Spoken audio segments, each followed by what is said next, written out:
Hello friends, आप सभी का स्वागत है आपका अपना यूट्यूब चैनल मघी मैथमेटिक्स क्लासेस में।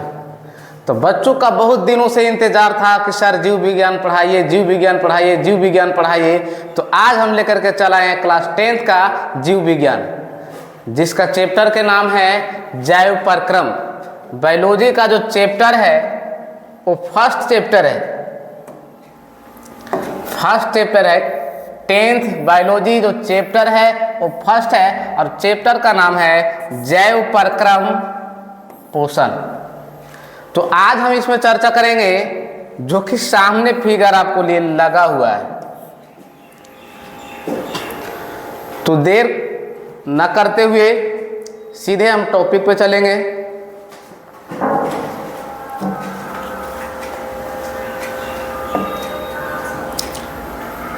तो चैप्टर के नाम है जैव परक्रम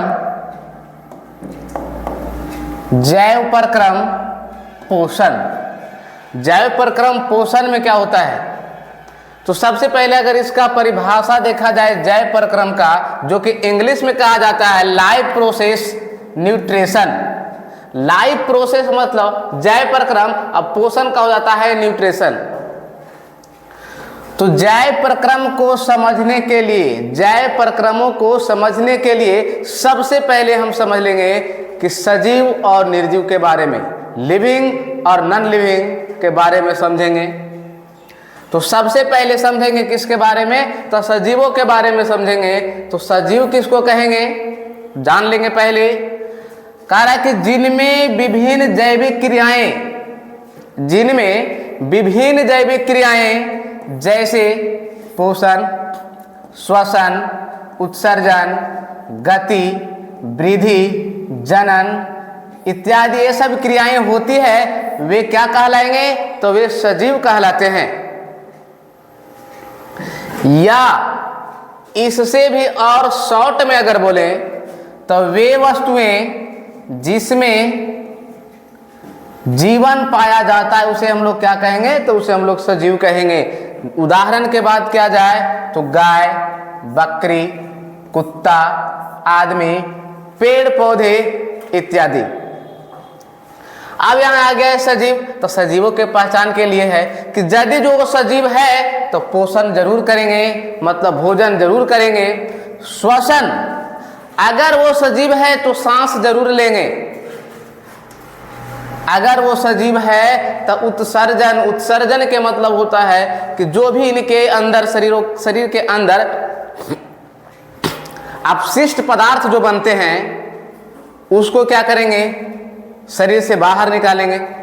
उसके बाद है गति, वृद्धि। सजीव है, वृद्धि करेगा, जनन करेगा। अगर ये सब हो रहा है तो सब के सब क्या कहलाएंगे? सजीव, जो कि एग्जाम्पल में दिया हुआ है।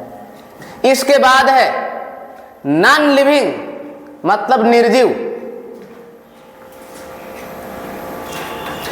निर्जीव जिसको कहा जाता है नॉन लिविंग, कारण जिनमें विभिन्न जैविक क्रियाएं जैसे पोषण, श्वसन, उत्सर्जन, गति, वृद्धि, जनन क्रियाएं नहीं होती है। सजीवों में क्या हो रहा था कि ये सब क्रियाएं हो रही थी और निर्जीव में ये सब क्रियाएं नहीं होती है। वे क्या कहलाएंगे? तब वे निर्जीव कहलाते हैं। या फिर बोल सकते हैं कि वे वस्तुएं जिसमें जीवन नहीं पाया जाता है उसे निर्जीव कहते हैं। जैसे हो गया ईंट, पत्थर, लकड़ी इत्यादि। अब देखो इसमें थोड़ा पीछे थोड़ा हल्का और हम लोग देख लेते हैं। श्वसन, अब ये तो जंतुओं में तुरंत हम लोग देख लेंगे कि श्वास ले रहा है या नहीं ले रहा है। तुरंत हम लोग धड़कन चेक कर लेंगे कि धड़क रहा है या नहीं। लेकिन पेड़ पौधों में कैसे देखेंगे? तो उसके लिए कुछ और भी है जैविक क्रियाएं। गति, जंतु एक जगह से दूसरे जगह जाते हैं, मतलब गति कर पाते हैं, लेकिन पेड़ पौधों में नहीं होता। लेकिन हाँ, पेड़ पौधों में एक गति नहीं दिखता है, लेकिन उत्सर्जन तो दिखता है, पोषण तो दिखता है। उसके बाद है जनन। जनन के मतलब हो जाता है कि अपने जैसे संतान उत्पन्न करना। कोई भी जीव अपने जैसा संतान उत्पन्न करना, लेकिन क्या होता है कि बहुत से मतलब ज़्यादा नहीं, मतलब कुछ ही है जिसमें मानव भी जो है वो बच्चा पैदा नहीं कर पाते, संतान उत्पन्न नहीं कर पाते, तो क्या हम उसको निर्जीव कर देंगे? नहीं, वो भी सजीव है। इसके बाद है जैव प्रक्रम क्या है। तो हम लोग समझ लिए हैं कि सजीव और निर्जीव, जो भी अभी पढ़ेंगे वो पढ़ेंगे सजीवों के बारे में, क्योंकि जो भी हमारा जैव प्रक्रम की क्रियाएं होती है वो सजीवों में होती है। तो पढ़ेंगे जैव प्रक्रम क्या है। तो कह रहा है वे सारी क्रियाएं जिनके द्वारा जीवों का अनुरक्षण होता है जैव प्रक्रम कहलाती है। अनुरक्षण के मतलब जीवों में जो मेंटेनेंस होता है, अनुरक्षण के मतलब जीवों में जो मेंटेनेंस होता है, वे सारी क्रियाएं क्या कहलाएगा? तो जैव प्रक्रम, जैसे पोषण, श्वसन, उत्सर्जन, परिवहन इत्यादि। इसके बाद है पोषण, कि पोषण किसे कहते हैं या पोषण क्या है, न्यूट्रिशन क्या है? वह विधि जिससे जीव पोषक तत्वों को ग्रहण कर उनका उपयोग करते हैं, तो क्या कहलाता है? पोषण कहलाता। कोई भी जीव पोषक तत्वों के, जिस विधि के द्वारा जीव पोषक तत्वों को ग्रहण करके उनका उपयोग करते हैं, पोषण कहलाता है। उसके बाद है पोषण की विधियां। तो पोषण की जो विधियां हैं, जीवों में पोषण मुख्यतः दो विधियों के द्वारा होता है। दो विधियों के द्वारा होता है। जो पहला है स्वपोषण, जिसको कहा जाता है ऑटोट्रॉफिक न्यूट्रिशन, और दूसरा है परपोषण, जिसको कहा जाता है हेटेरोट्रॉफिक न्यूट्रिशन। अब ये दो प्रकार से है, पोषण की विधियां दो प्रकार से दिखा, स्वपोषण और परपोषण, जिसमें हम पहले देखेंगे स्वपोषण, उसके बाद देखेंगे परपोषण। स्वपोषण में क्या होगा कि इसमें जो भी जीव होंगे, स्वपोषण के अंदर जो भी जीव, या हम कह सकते हैं कि स्वपोषण के अंदर वे जीव होंगे जो अपना खाना स्वयं बनाएंगे या अपना भोजन स्वयं संश्लेषित करेंगे, स्वपोषण के अंदर में आएंगे। लेकिन परपोषण में क्या होगा कि अपना भोजन के लिए किसी दूसरे जीवों पे आश्रित रहते हैं। आ गया है स्वपोषण, जिसको कहा जाता है ऑटोट्रॉफिक न्यूट्रिशन। ऑटोट्रॉफिक न्यूट्रिशन, इसका मतलब होता है कारण इस प्रकार के पोषण में जीव भोजन के लिए अन्य जीवों पर निर्भर न रहकर अपना भोजन स्वयं संश्लेषित करते हैं। स्वपोषण में क्या हो रहा है कि कोई जो जीव अपने भोजन, अपने पोषण के लिए किसी दूसरे जीवों पर निर्भर नहीं रहते हैं, वो अपना भोजन स्वयं संश्लेषित कर लेते हैं। जैसे जितने भी हरे पेड़ पौधे होते हैं, जितने भी हरे पेड़ पौधे होते हैं, सबके सब क्या है?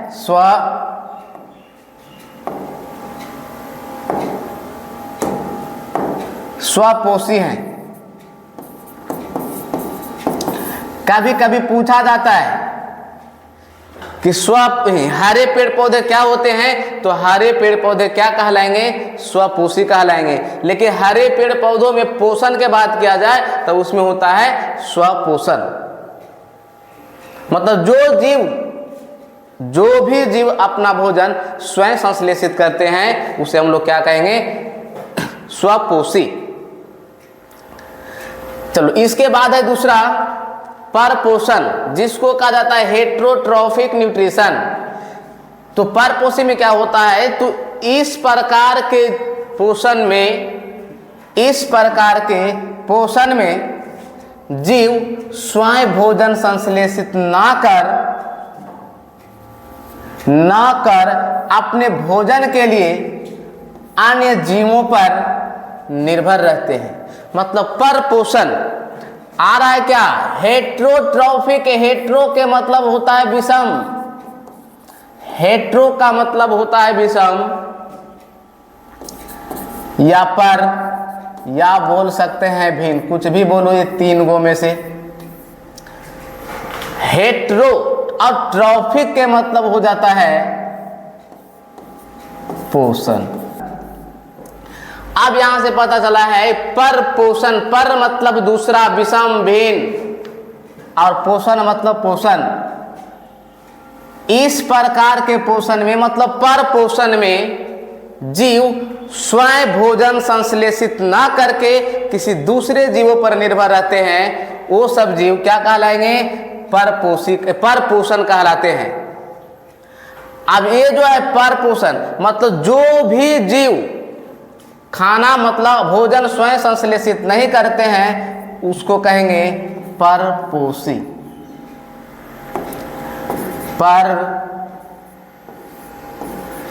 परपोषी,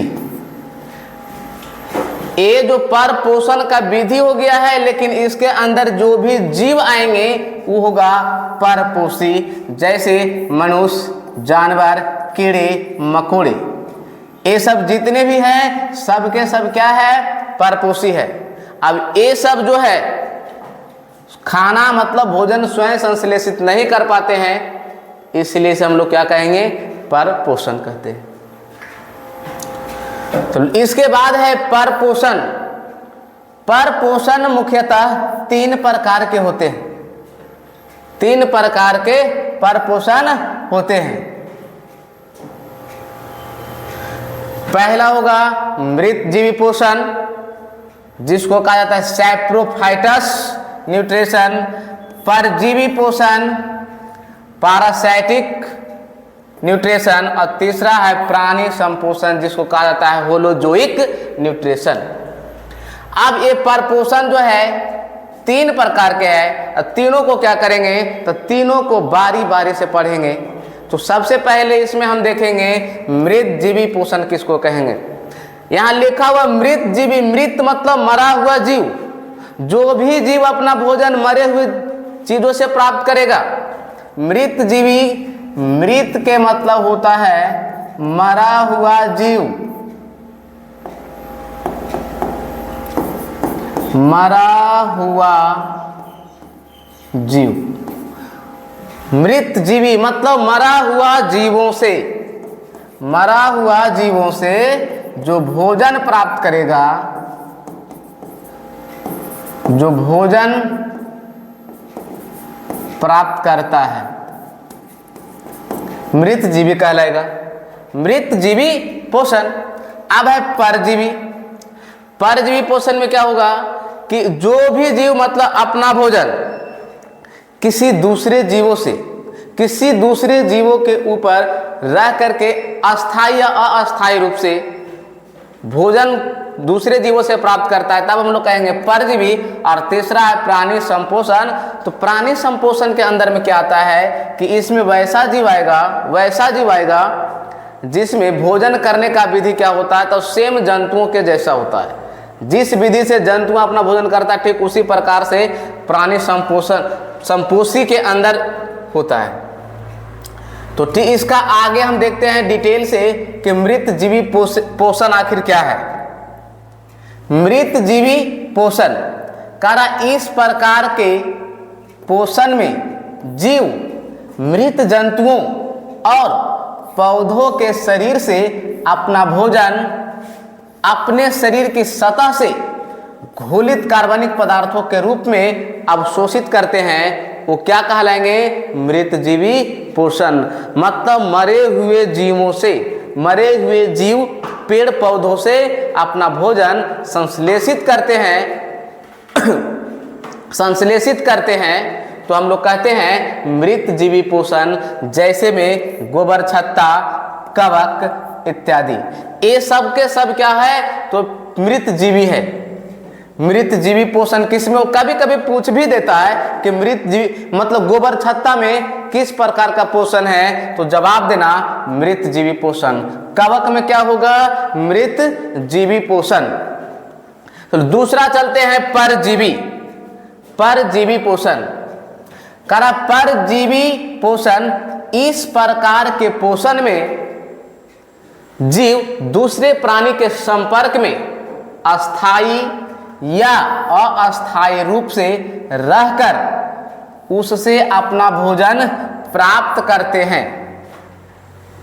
इस पर किस मतलब कह रहा है कि परजीवी पोषण, परजीवी पोषण में क्या है कि जीव अपना भोजन दूसरे प्राणी के संपर्क में अस्थायी या अस्थायी रूप से रह करके अपना भोजन प्राप्त करता है, तब हम लोग कहते हैं परजीवी। जैसे मैं दिखा, आप देखिए ये जो फिगर दिख रहा है, इसमें ये जो दिख रहा है ना, ये जू है, इसको कहा जाता है जू। अब क्या है कि इस जो फिगर में दिख रहा है, इसमें जो बाल है, बाल के अंदर रहता है छिपा हुआ। अब यहां से क्या कर रहा है कि ये जो जू है, ये जो जीव है, दूसरे प्राणी के संपर्क में, किसी दूसरे प्राणी के संपर्क में अस्थायी या अस्थायी रूप से रह करके ये क्या कर रहा है, अपना भोजन प्राप्त कर रहा है। मतलब ये क्या करता है कि बालों के अंदर में रह करके एक खून को चूस लेता है। अब ये चूस लेता है तो जू है, यहाँ वो जू है, एक कहा जाएगा इसको परजीवी। परजीवी कह के दूसरे, लेकिन हाँ जिसके अंदर में है उसको क्या कहेंगे, इसको कहेंगे पोषी। है पोषी क्यों कहा गया है, क्योंकि जिसके शरीर में है। अब यहाँ है, इसके बालों में जो दिख रहा है, इसको बालों में देखो तो कितना, एक यहाँ दिख रहा है जू, एक ए है, यहाँ है, ये सब क्या है, जू है, इनके बालों में है। और जिनके बालों मतलब जिनके शरीर से भोजन प्राप्त कर रहा है उसको हम लोग पोषी कहेंगे। ये तो हो गया जंतुओं में।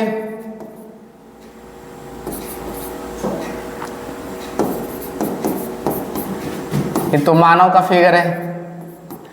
अब देखा जाए पेड़ पौधों में, पेड़ पौधों में, तो पेड़ पौधों में भी परजीवी होते हैं। कुछ पौधे ऐसे होते हैं जो अपना भोजन स्वयं संश्लेषित ना करके किसी दूसरे पेड़ पौधों के संपर्क में आकर के अपना भोजन को संश्लेषित करते हैं, तो उसको भी हम लोग कहेंगे परजीवी। जैसे में है ये अमरबेल है, अमरबेल। ये जो अमरबेल है, एक पौधे के ऊपर में देखो, ये जो पतला पतला सा दिख रहा है, डंठल पतला पतला सा, ये लत के जैसा, ये सब क्या है, तो ये अमरबेल है। अपना भोजन खुद ना बना करके इन पौधों से ये भोजन को क्या करते हैं, संश्लेषित करते हैं। तीसरा है प्राणी संपोषण, जिसको कहा जाता है होलोजोइक न्यूट्रिशन। प्राणी संपोषण किसमें होता है, वैसा पोषण जिसमें प्राणी अपना भोजन ठोस या तरल के रूप में, प्राणी संपोषण के अंदर में वे प्राणी आएंगे जो अपना भोजन ठोस या तरल के रूप में जंतुओं के भोजन ग्रहण करने के विधि के द्वारा क्या कर लेते हैं, ग्रहण करते हैं, प्राणी संपोषण कहलाता है। इस प्रकार का पोषण सामान्यतः किस में देखा जाएगा, तो जंतुओं में देखा जाता है। प्राणी संपोषण किस में देखा जाएगा, तो समान रूप से जंतुओं में देखा जाएगा। जैसे हो जाएगा मेढक, मनुष्य, गाय, बकरी। अब ये जो प्राणी संपोषण है, ये एक कोशिकीय जीवों के बात किया जाए तो आ जाएगा इसमें अमीबा, पैरामीशियम,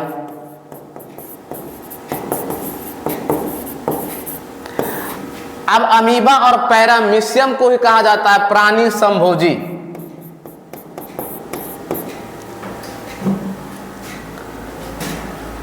प्राणी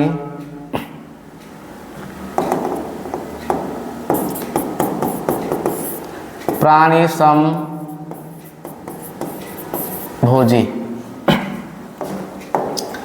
ये हो गया तीसरा कंप्लीट। इसके आगे कह रहा है पौधों में पोषण। अब देखेंगे पौधों में पोषण बारी बारी से। तो सबसे पहले इसमें क्या करते हैं, हाँ प्रकाश संश्लेषण है। सबसे पहले पौधों में जो कह रहा था, पौधों में पोषण मतलब पेड़ पौधा में भोजन कैसे बनता है, वो अपना पोषण कैसे प्राप्त करता है, किस विधि से, कैसे, किस मतलब कौन सी प्रक्रिया से। तो इसमें क्या होता है कि सबसे पहले हम लोग प्रकाश संश्लेषण देखते हैं, उसके बाद फिगर देख लेंगे। कारण जिस प्रक्रिया के द्वारा पौधे अपना भोजन तैयार करते हैं, उस मूलभूत प्रक्रिया को प्रकाश संश्लेषण कहते हैं। अब यहाँ आ गया है मूलभूत प्रक्रिया। ये मूलभूत प्रक्रिया क्या है, तो इसमें थोड़ा समझने वाली बात है। कह रहा है मूलभूत प्रक्रिया, मूलभूत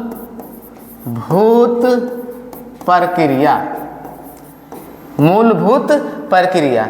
ये मूलभूत प्रक्रिया क्या होता है, तो ध्यान रहे कि पेड़ पौधों में जो खाना बनता है, भोजन बनता है, उसमें क्या हो रहा है, तो उसमें होता है कि अकार्बनिक पदार्थ जितने भी पेड़ पौधे होंगे, पेड़ पौधे अकार्बनिक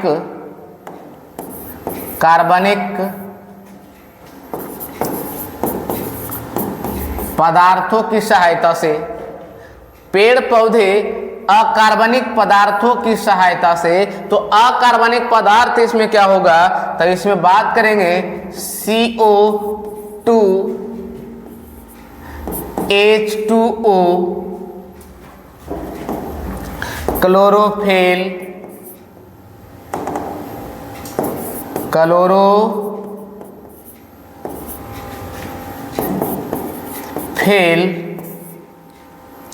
CO2 जल, क्लोरोफिल सूर्य का प्रकाश। अब यह है कि मूलभूत प्रक्रिया के अंदर एक काम होता है कि पेड़ पौधे अकार्बनिक पदार्थों को CO2 मतलब कार्बन डाइऑक्साइड कहाँ से लेते हैं, तो वातावरण से,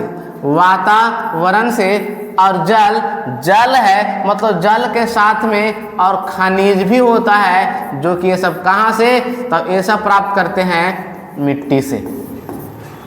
उसके बाद है क्लोरोफिल। तो क्लोरोफिल तो पत्तियों में ही मौजूद होता है, पत्तियों में होता है, और सूर्य का प्रकाश सूर्य से मिलता है। अब इन पदार्थों को क्या करता है, मतलब कह सकते हैं कि पेड़ पौधा अपना भोजन अकार्बनिक पदार्थ वातावरण से CO2, मिट्टी से खनिज जल लवण, और सूर्य से सूर्य की प्रकाश क्लोरोफिल की उपस्थिति में जब पेड़ पौधों को मिलता है, तो ये सब क्या करते हैं, तो अपना भोजन तैयार करते हैं। अब इस प्रक्रिया को हम लोग कहते हैं प्रकाश संश्लेषण। क्या कहेंगे, तो प्रकाश संश्लेषण कहेंगे। इसके बाद प्रकाश संश्लेषण में कुछ और देखते हैं। प्रकाश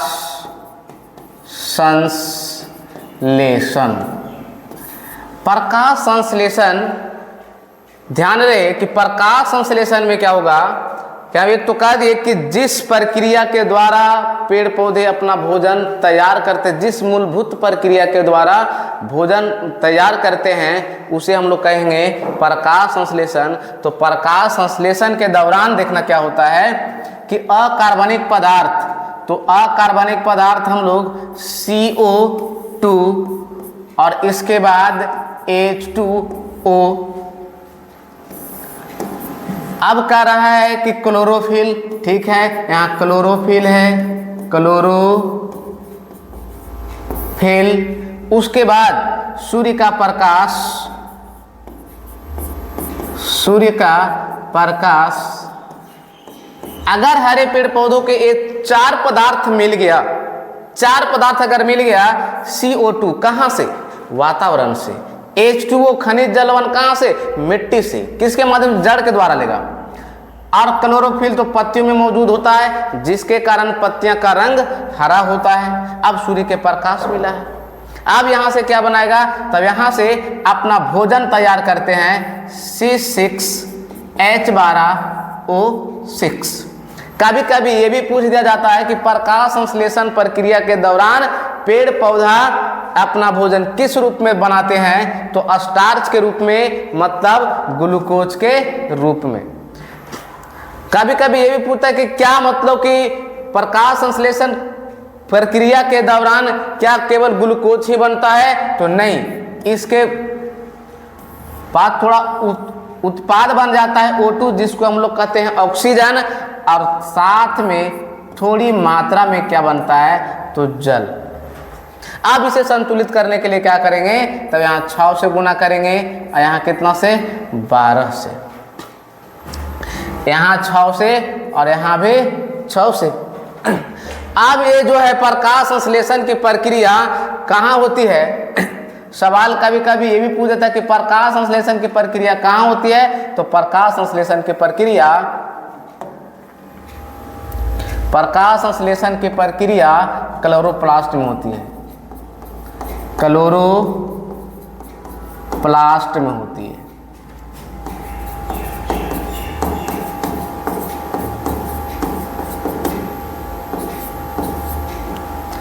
प्रकाश संश्लेषण की प्रक्रिया कहाँ होती है? तो क्लोरोप्लास्ट में। और क्लोरोप्लास्ट के अंदर, क्लोरोप्लास्ट में ही एक वर्णक पाया जाता है, जिसको कहते हैं क्लोरोफिल। क्लोरोफिल कहते हैं। और ये जो क्लोरोफिल है, क्लोरोफिल के कारण ही पत्तियों का जो रंग है, पत्तियों का रंग कैसा दिखेगा? तो पत्तियों का रंग हरा दिखता है। कैसा दिखेगा? तो हरा दिखता है। इतने नहीं, जब यहाँ जो भी प्रकाश संश्लेषण हुआ, कहाँ हुआ? क्लोरोप्लास्ट में होती है। शुरू से अंत तक प्रक्रिया वही होती है, और पत्तियों को कहा जाता है। कभी कभी ये भी पूछ देता है कि प्रकाश संश्लेषी अंग अगर पूछे, तो प्रकाश संश्लेषी अंग हम किसको बताएंगे? तो ये होता है पत्तियों। क्या होना चाहिए? पत्तियों। क्योंकि प्रकाश संश्लेषी अंग के बात किया जाए तो होगा पत्तियों। अगर प्रकाश संश्लेषी अंगक के बात किया जाए, प्रकाश संश्लेषी अंगक, प्रकाश संश्लेषी अंगक के बात किया जाए तो हरित लवक। चलो, इस संश्लेषी अंगक पत्तियां हैं, अब ये क्या हो गया? हरित लवक। चलो, अब जितना पढ़े हैं इसमें थोड़ा और हम लोग देख लेंगे। तो क्या है? तो अब इसमें रह गया कि विकिरण ऊर्जा। एक आता है विकिरण ऊर्जा।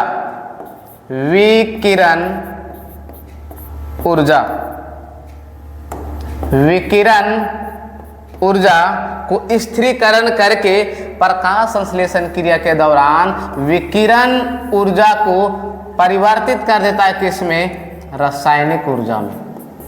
रासायनिक ऊर्जा में।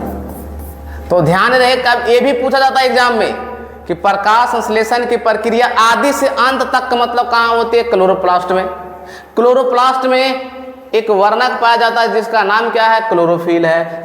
पत्तियों का रंग जो हरा दिख रहा है, किसके कारण? क्लोरोफिल के कारण। प्रकाश संश्लेषी अंग किसको कहेंगे? पत्तियों को। प्रकाश संश्लेषी अंगक किसको कहेंगे? हरित लवक या हरित लवकों को कहेंगे। प्रकाश संश्लेषण प्रक्रिया के दौरान विकिरण ऊर्जा को किस में बदल दिया जाता है? तो बदला जाता है रासायनिक ऊर्जा में। अब जो ये समीकरण है, कभी कभी ये भी पूछ देता है प्रकाश संश्लेषण प्रक्रिया के लिए एक समीकरण को लिखें, तो समीकरण यही हो गया है प्रकाश संश्लेषण प्रक्रिया के लिए समीकरण।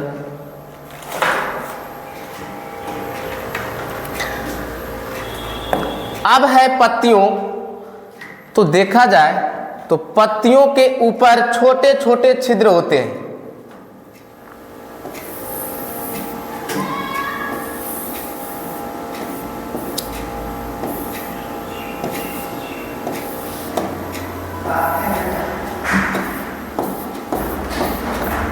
पत्तियों के ऊपर में देखना तो छोटे छोटे छिद्र होते हैं इस प्रकार के।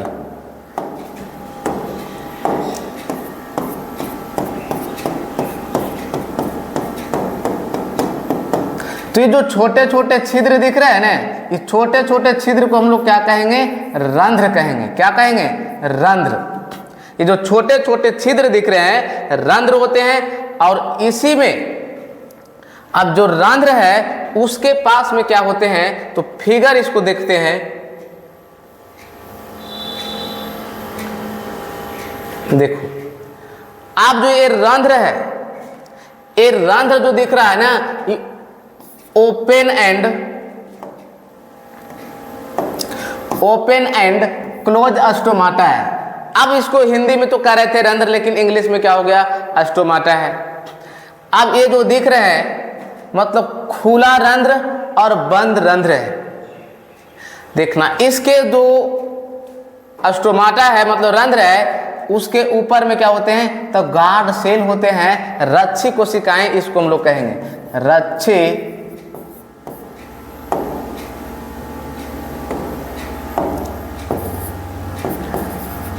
रच्छी कोशिकाएं।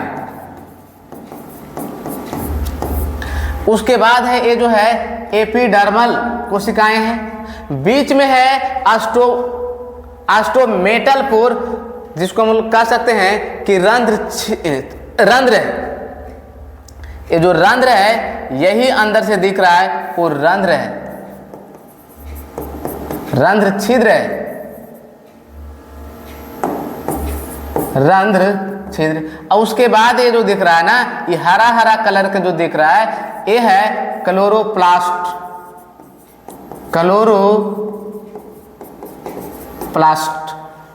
अब इसमें दो गो है। इसमें जो दिख रहा है एक खुला हुआ रंध्र है, अब ये क्या है? बंद है।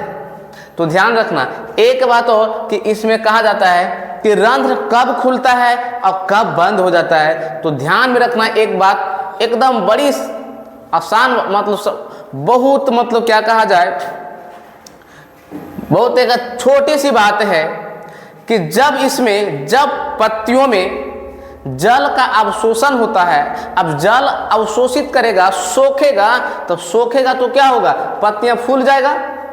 जब जल को अवशोषित करेगा तो पत्तियां क्या होती है? फूल जाती है। लिख सकते हैं कि जल का अवशोषण, जब पत्तियां जल अवशोषित करती है, जल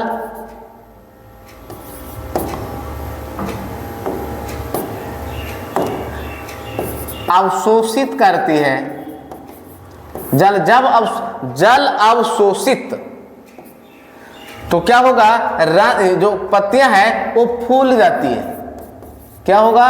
फूल जाती है। अब जब पत्तियां फूल जाए तो क्या होता है कि उसी टाइम रंध्र खुल जाती है, खुल जाती है। ध्यान में रखना कि जब पत्तियों के अंदर जल का अवशोषण होता है, अवशोषण होने के बाद फूल जाती है, याद रखना, फूल जाती है, खुल जाती है। जब यहां से जल का निष्कासन होगा, जब सिकुड़ जाती है, तो इसका जो रंध्र है ना, वो क्या होती है? बंद हो जाती है। ये सिकुड़ेगी,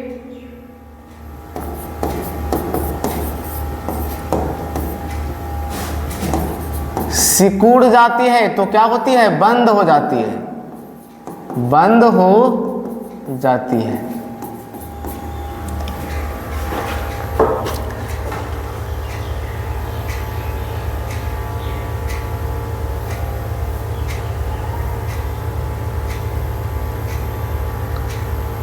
चलिए इसके बाद हम लोग कुछ क्वेश्चन देख लेते हैं।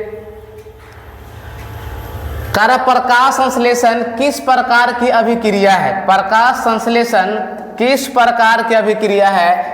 प्रकाश संश्लेषण किस प्रकार की अभिक्रिया है? तो जवाब है कि एक प्रकाशीय रासायनिक अभिक्रिया है। क्योंकि प्रकाश संश्लेषण प्रकाश की उपस्थिति में हुआ है, इसलिए प्रकाश रासायनिक है। प्रकाश संश्लेषण में विकिरण ऊर्जा को किस ऊर्जा में बदलता है? तो रासायनिक ऊर्जा में। प्रकाश संश्लेषण के दौरान बना भोजन किस रूप में संचित रहता है? तो स्टार्च या मंड के रूप में संचित रहता है। प्रकाश संश्लेषण के में उपोत्पाद के रूप में क्या बनता है? तो हम तो बताइए कि ग्लूकोज के साथ ऑक्सीजन बनता है। इसके बाद है प्रकाश संश्लेषण की प्रक्रिया कब होती है? दिन में या रात में? ध्यान रहे कि कब होगा, केवल दिन में होती है, क्योंकि सूर्य के प्रकाश मिलेगा दिन में। वायुमंडल में ऑक्सीजन का संतुलन बना रहता है। कैसे बना रहता है? प्रकाश संश्लेषण प्रक्रिया के द्वारा बना रहता है। प्रकाश संश्लेषण की प्रक्रिया शुरू से अंत कहाँ होती है? तो क्लोरोप्लास्ट में होती है। प्रकाश संश्लेषी अंग किसको कहेंगे? पत्तियां। और प्रकाश संश्लेषी अंग किसको कहेंगे? तो हरित लवक।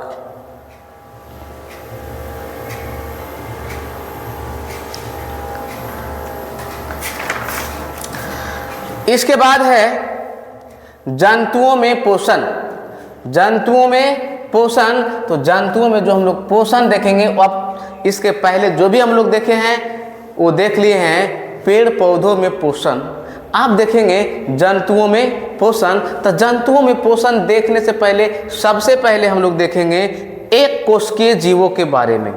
एक कोशिकीय जीव जंतु जो है वो है अमीबा। और अमीबा के बारे में देखेंगे तो सबसे पहले क्या कि इसका हम लोग फिगर देख लेते हैं। तो इसका सबसे पहले फिगर देखें तो फिगर बनाते हैं।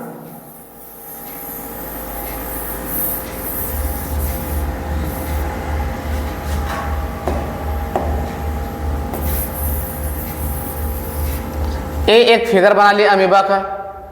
इसके अंदर क्या होता है? तो इसके अंदर ध्यान में रखना कि एक केंद्रक होता है।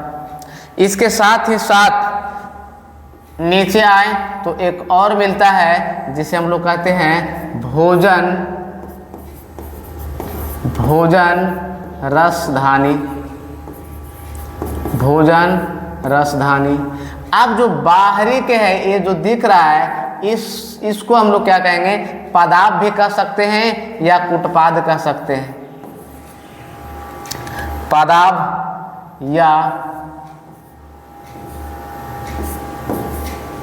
कूटपाद। बीच में जो दिए हैं इसका नाम दे देते हैं केंद्रक। केंद्रक। तो अमीबा का फिगर है। और जो ये मतलब ये बात किया जाए कि प्राणी संपोषी जंतुओं में, भिन्न भिन्न प्रकार के जंतुओं में जो पोषण ग्रहण करने का तरीका होता है वो सब अलग अलग होता है। तो पहले हम देखेंगे अमीबा, जिसमें अमीबा के अंदर हम बना लिए हैं फिगर। कूटपाद है, केंद्रक है, भोजन रसधानी है। अगर बात किया जाए अमीबा किस प्रकार की प्राणी है, अमीबा किस प्रकार की प्राणी है, तो जवाब देना कि अमीबा एक सरल प्राणी संपोषी है। प्राणी संपोषी जीव है। अमीबा एक सरल प्राणी संपोषी जीव है। अगर एक पाया जाता है कहा तो जवाब देना ये जो अमीबा है एक सरल प्राणी संपोषी जीव है। जो कहाँ मिलता है? तो मृदु जलीय में। मृदु जलीय जीव है। मृदु जलीय जीव है। और साथ ही साथ अमीबा जो है वो एक कोशिकीय भी है।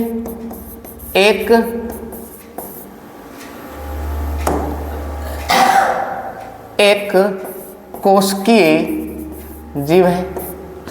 कहा जाता है कि एक कोशिकीय और बहुकोशिकीय। तो एक कोशिकीय किसको कहेंगे? तो वे जीव होते हैं जिनका शरीर एक कोशिका से बना हुआ था, एक कोशिका कहेंगे जिनका शरीर ढेर सारे कोशिकाओं से मिलकर बना होता है, उसे बहुकोशिकीय कहते हैं। और एक कोशिकीय में एक खासियत है कि भोजन अंतर ग्रहण करने के लिए कोई खास अंग नहीं होते हैं, जबकि बहुकोशिकीय जीवों में हर अंग, हर चीज, हर काम करने के लिए अलग अलग अंग होते हैं।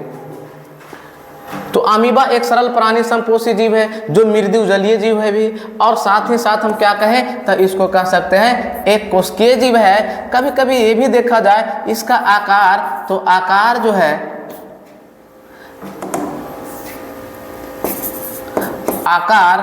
आकार इसका होता है वो अनिश्चित होता है। अब इसका जो आकार अनिश्चित है, तो अनिश्चित होने का भी तो कारण है, इसका आकार अनिश्चित है। अब अनिश्चित होने के कारण है कि जो इसमें कुटपाद है, जो कुटपाद दिख रहा है ना, एक कुटपाद जो है वो बनते रहता है और बिगड़ते रहता है, बनते और बिगड़ते रहते हैं,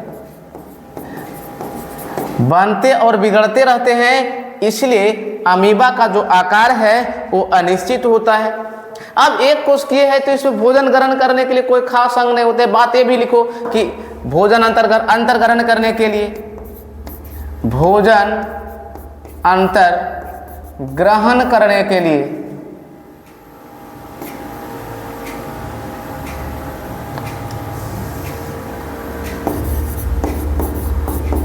अंतर ग्रहण करने के लिए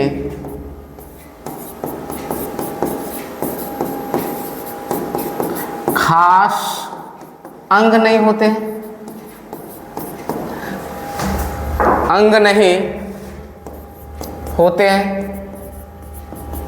अब भोजन अंतर ग्रहण करने के लिए खास जब अंग नहीं होते हैं तो ये आखिर भोजन करता कहाँ से? तो ये भोजन कहाँ से अंतर ग्रहण करेगा?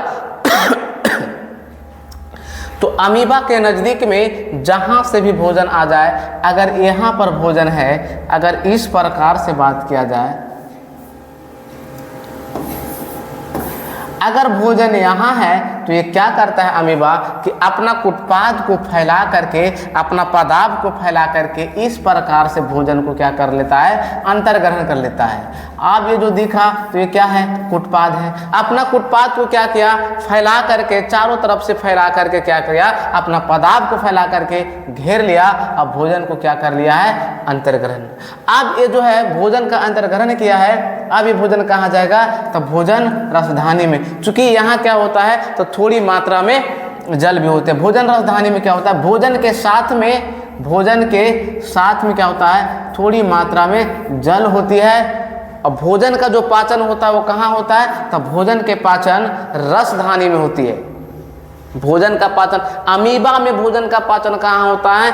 भोजन रसधानी में, भोजन रसधानी में। लेकिन ध्यान रहे कि यहाँ भी जो पाचन हो रहा है वो एंजाइमों के द्वारा हो रहा है, एंजाइमों के द्वारा। अमीबा में जो भोजन का पाचन हो रहा है वो एंजाइमों के द्वारा हो रहा है। अब है भोजन किया, भोजन पचा। अब है कि भोजन जब ग्रहण करने के लिए खास नहीं अंग थे, तो क्या ये जो अपचा भोजन है वो बाहर करने के लिए, बहिष्करण करने के लिए कोई खास अंग है? तो कोई खास अंग नहीं है। वो जहाँ से चाहेगा वहाँ से अपशिष्ट पदार्थ, मान ले जाए कि यहाँ से वो क्या किया कि अपना अपशिष्ट पदार्थ को बाहर निकाल दिया। तो ध्यान रहे, अगर पूछ भी दे अमीबा किस प्रकार के प्राणी है, जवाब लगा देना सरल उसके सरल प्राणी संपोषी है। कहाँ मिलते हैं? तो मृदु जलीय जीव है, एक कोशिकीय जीव है। आकार कैसा है? तो अमीबा का आकार अनिश्चित है।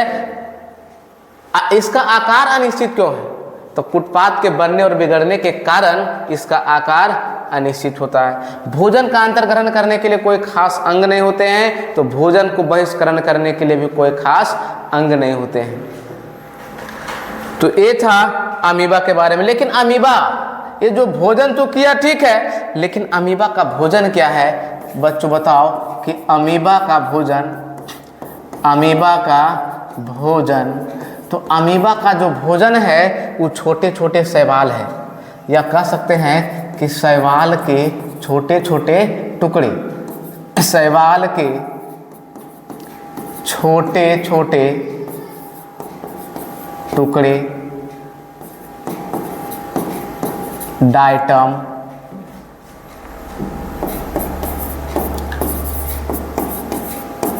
छोटे छोटे एक कोशिकीय जीव है। ये अमीबा का क्या है? ये भोजन है अमीबा का।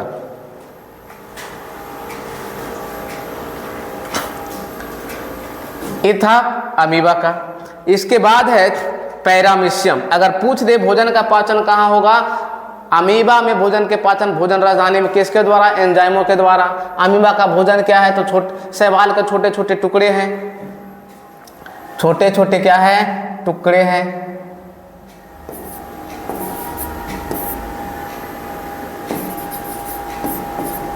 छोटे छोटे टुकड़े, डाइटम, बैक्टीरिया भी है कुछ। इसके बाद है अमीबा, सॉरी अमीबा ने पैरामीशियम है।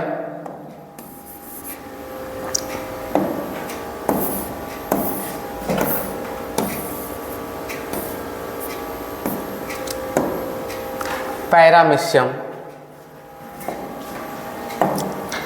अब ये जो दिख रहा है पैरामीशियम, पैरामीशियम है, इंग्लिश में भी पैरामीशियम होता है, हिंदी भी पैरामीशियम ही होता है। इसमें क्या है? तो जो साइड साइड से दिख रहा है ये रोया रोया के जैसा, इसका नाम है सिलिया।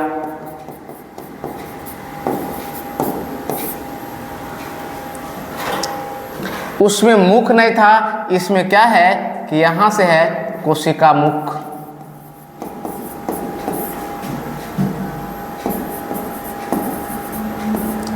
कोशिका मुख।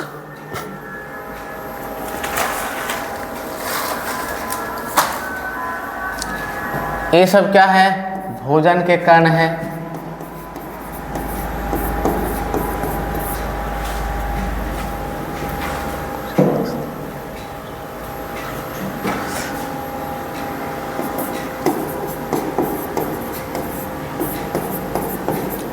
भोजन रसधानी।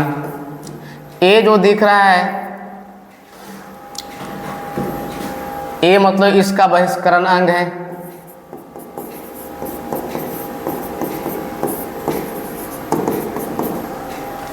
अब इसमें क्या होता है? तो अमीबा जो है, पैरामीशियम,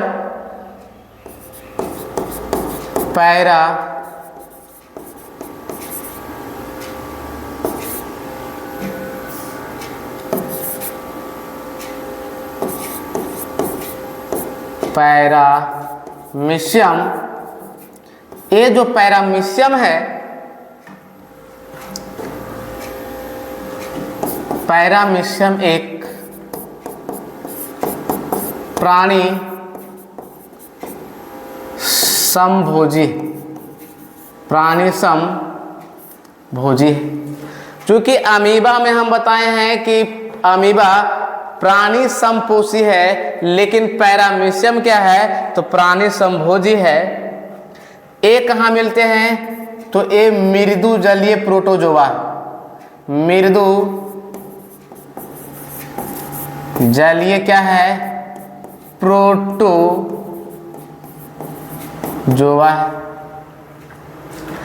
परंतु इसका आकार क्या होता है? अगर बात किया जाए कि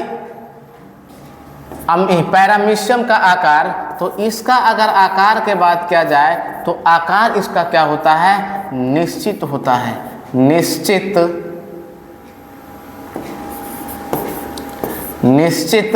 होता है। पैरामीशियम का आकार कैसा होता है? तो निश्चित होता है। तथा इसका शरीर जो है वो उसमें प्रचलन अंगक है। अगर हम इसमें बात किया प्रचलन अंगक के बारे में, प्रचलन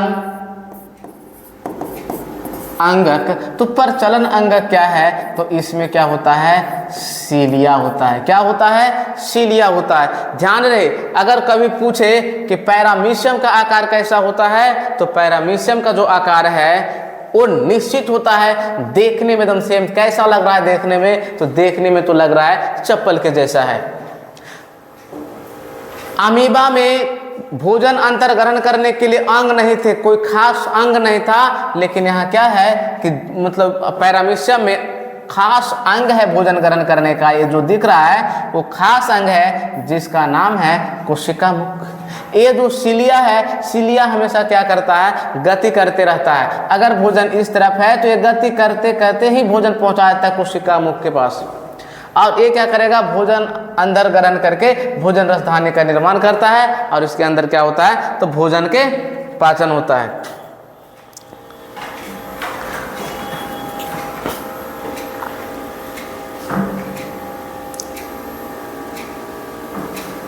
प्रचलन अंगक। उसी प्रकार अगर अमीबा के बात किया जाए तो अमीबा में भी प्रचलन अंगक होता है, वो होता है कुटपाद।